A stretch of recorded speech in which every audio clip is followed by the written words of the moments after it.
Hello everybody, welcome to the second video in this series, going through some of the main lessons we've learned from the exam reports for anthology poetry all the way from 2017 up to 2024.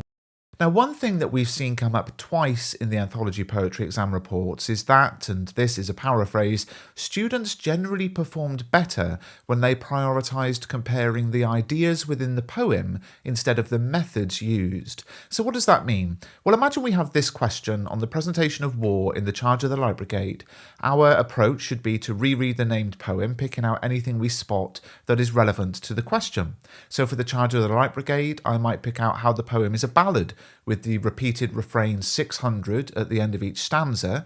And remember, the ballad is a historic form of poetry which often used to be sung. A refrain is like the chorus of a song, a line which is repeated throughout the poem. And this form has medieval roots where storytellers would use the musicality of the refrain to help others remember the stories they were telling. Ballads are associated with important tales and histories, things we should never forget, and the ballad form therefore suggests there's an element of folklore to the events being told in the poem, and that is two things really: the awe-inspiring act of bravery from the soldiers, which should be passed on to future generations never to be forgotten, but also the leadership blunder that led to the avoidable suffering of the soldiers.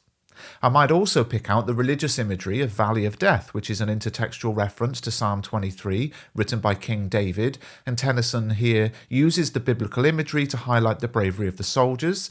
And I might pick out the break in dactylic dimeter. One line in stanza 2 does not conform to dactylic dimeter, and that is the line "someone had blundered." And the word blundered doesn't fit into the meter because there's only one syllable after the first blun. Someone had blundered.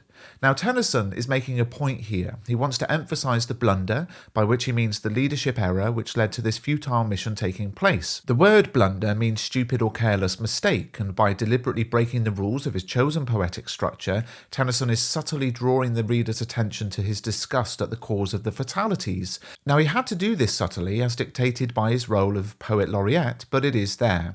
This break in metre then reflects the tension between the soldiers' unquestionable bravery and the underlying pointlessness of the mission they were sent on, where bravery clashed with the futility of weak leadership.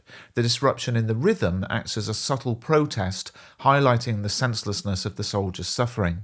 And then, with those things in mind, I try to come up with my thesis for the answer. What does all this tell us about the presentation of war?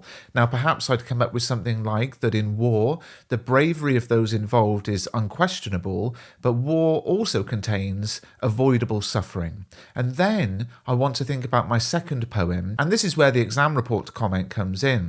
Because that doesn't mean in looking for our second poem, we should then look for a poem which also uses form, imagery and metre for effect. In fact, the 2019 exam report said, and again this is a paraphrase, that less effective anthology poetry exam answers were often the ones led by methods which distracted from engaging with the poem's ideas and the central focus of the question.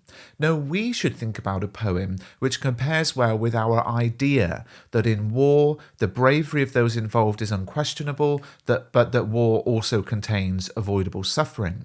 Now, if you turn back one page in the question paper, you get a list of all the poem titles. So with your idea in mind, that's the bravery of the soldiers but the pointless suffering, you then go through the list one by one, thinking first, either is it a definite no or a maybe. So for us, with this example, we could say Ozymandias, no, it's not about war. London, no. Extract from the Prelude, no. My Last Duchess, no. The Charge of the Light Brigade is, of course, our named poem, so we couldn't compare it to itself.